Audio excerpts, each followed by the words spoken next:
Comment en arrive-t-on à devenir vidéaste sur la franc-maçonnerie? Oui, alors c'est une bonne question. Alors, vidéaste, j'aurais pas la prétention de me nommer vidéaste.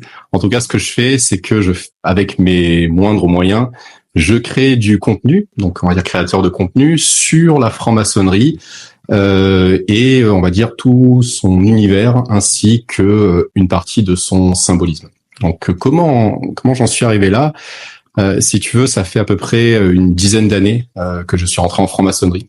Je suis rentré assez jeune, même un peu plus que 10 ans. Si tu veux, la franc-maçonnerie m'a beaucoup aidé à titre personnel durant ma vingtaine, durant ma trentaine.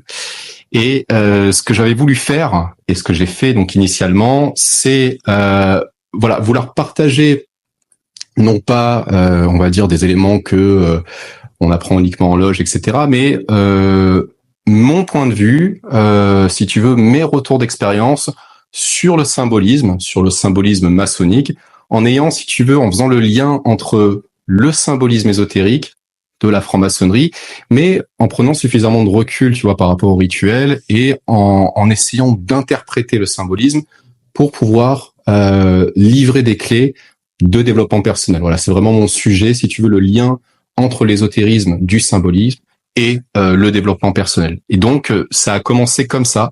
J'avais commencé à faire les premières vidéos, donc sur les premiers symboles, qu'est-ce que ça représentait pour moi, la pierre brute, l'équerre, le compas, tu vois, des symboles assez, on va dire, assez basiques en maçonnerie.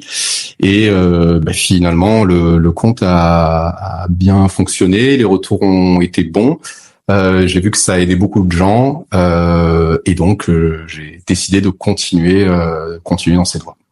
Ouais, je vois. Alors, précisons que tu es quand même un petit peu modeste, puisque tu dis je ne suis pas vraiment vidéaste, je propose mes contenus, mais tu as quand même 170 000 abonnés sur TikTok et près de 100 000 quasiment sur Instagram. Et sachant que tes web TV, si je puis dire, ont même pas un an. Il me semble que tu as démarré en mai-avril l'an dernier, si je ne dis pas de bêtises.